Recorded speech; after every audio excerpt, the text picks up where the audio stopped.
Zionis Israel menghadapi kekhawatiran dengan jihad abad modern Iran. Dikutip dari republika.co.id, pendekatan rezim Islamis Iran.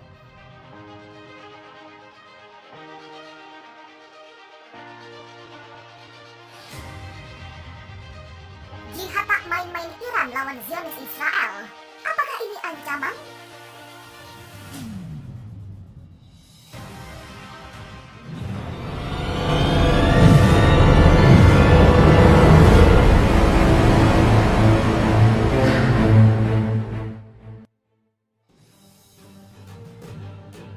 Zionis Israel menghadapi kekhawatiran dengan jihad abad modern Iran.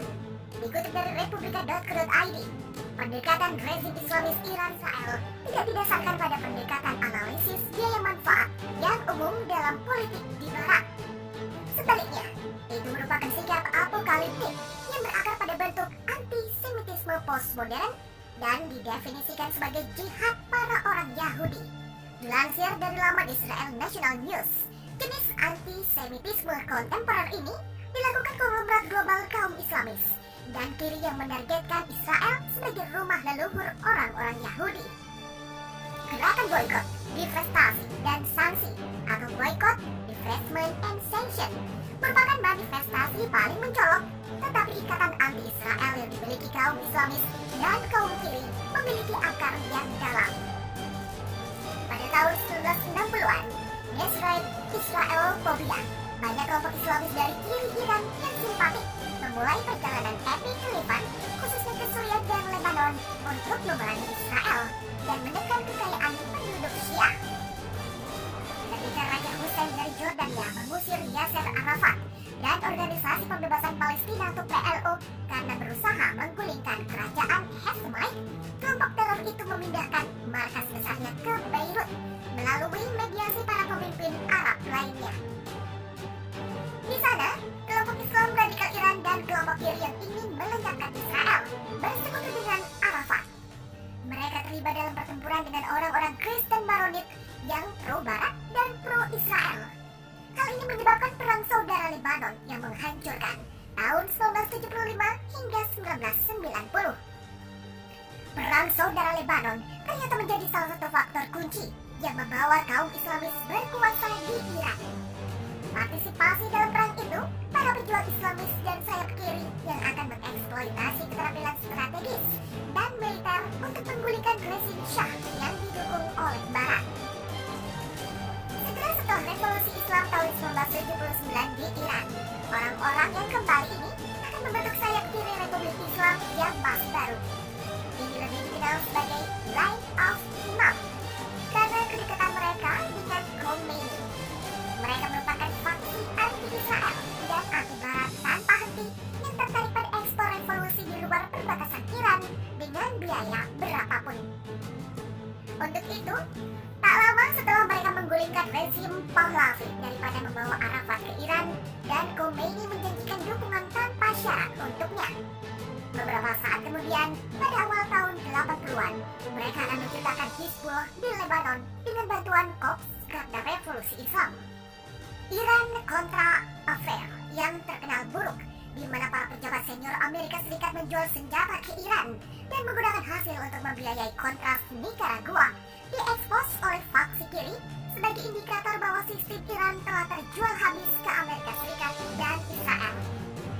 Pada titik itu, Khomeini mengikat untuk mencegah celah dari membuka jajaran rezim nasib Line of Imam secara bertahap menurun, sampai mereka sepenuhnya dikalahkan oleh faksi Khamenei setelah kematian Khomeini pada tahun 1988. Seiring waktu, antipati ideologis rezim Islamis yang sebagian besar terhadap Israel berkembang menjadi strategi politik besar untuk membangun kerajaan di Timur Tengah dan sekitarnya.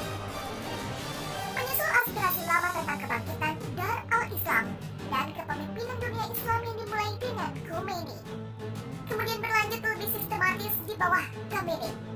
Republik Islam mengeksploitasi Israelophobia sebagai pengungkit strategis untuk memajukan tujuannya di antara negara-negara mayoritas Muslim di wilayah tersebut dan politik kiri di Barat.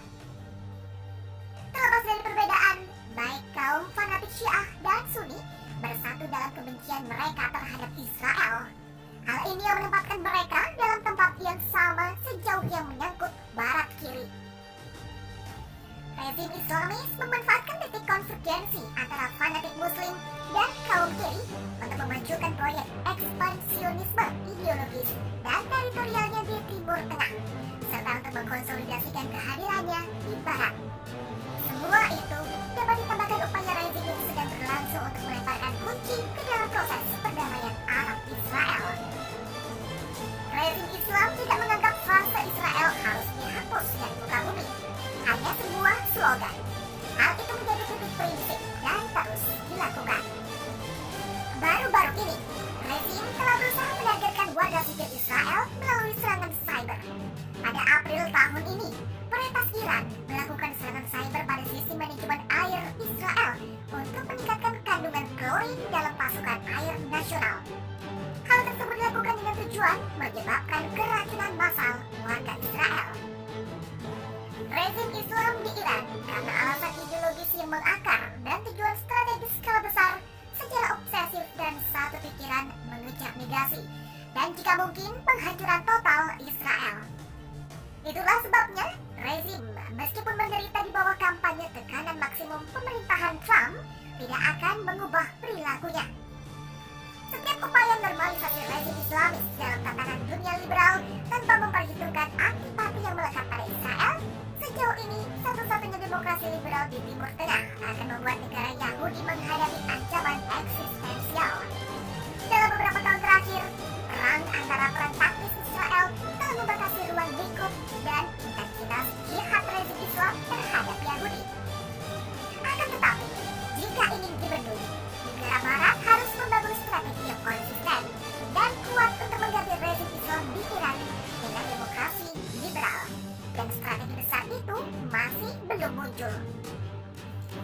Pasukan militer Israel melancarkan serangan udara dengan target pos militer Suriah pada Jumat 24 Juli.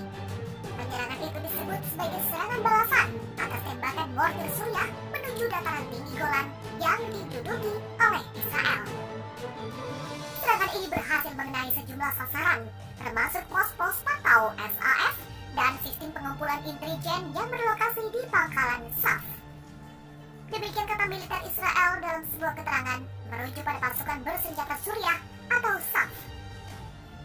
Kantor berita Suriah, SANA, mengutip narasumber dari pihak militer negara itu melaporkan bahwa beberapa helikopter Israel menargetkan 3 pos penjagaan di luar wilayah Quneitra, Suriah bagian selatan dengan menggunakan rudal anti-tank.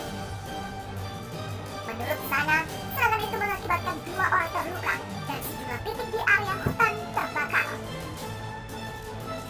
Serangan itu dilancarkan beberapa jam setelah pihak militer Israel menyebut pihaknya mendengar ledakan dari area yang dipegang Suriah pada wilayah dataran tinggi Golan. Tidak ada laporan terkait korban luka atau tewas, namun sebuah gedung dan kendaraan milik warga Israel rusak. Ketegangan antara Israel dan Suriah meningkat pada pekan ini. Hal ini dipicu usai seorang kombatan dari kelompok Hizbullah di Lebanon tewas dalam serangan Israel di wilayah pinggiran Damaskus, Suriah. Setelah itu, militer Israel menyebut pihaknya telah meningkatkan kapasitas pasukan di wilayah utara yang berbatasan dengan Lebanon dan Suriah. Sebelumnya, menyusul tewasnya 2 kombatan Hizbullah di Damaskus pada Agustus tahun lalu, pemimpin Hizbullah, Sayyid Hassan Nasrullah, berjanji akan membalas jika Israel membunuh lebih banyak kombatan kelompoknya. Israel menganggap kehadiran kelompok Hizbullah bersama sekutunya Iran di Suriah sebagai ancaman strategis. Perdana Menteri Israel Benjamin Netanyahu berniat meningkatkan kekuatan militer negara Zionis itu. Tidak tanggung-tanggung, dia berencana menambah anggaran militer sebesar 994 juta US$ atau 14,1 triliun rupiah. Seruan itu muncul usai pertemuan membahas anggaran dengan Menteri Pertahanan Ben Gantz, Menteri Keuangan Israel Katz, Kepala Staf Militer Letnan Jenderal Amir Kochavi, Ketua Dewan Keamanan Nasional Meir Ben Shabbat, dan sejumlah pejabat tinggi pemerintah lainnya. Sebuah pernyataan yang dirilis atas nama Netanyahu mengatakan, sang Perdana Menteri mengarahkan Kementerian Keuangan untuk mengalokasikan sumber anggaran guna menambah belanja pertahanan sebesar 3,3 miliar Anggaran tambahan tersebut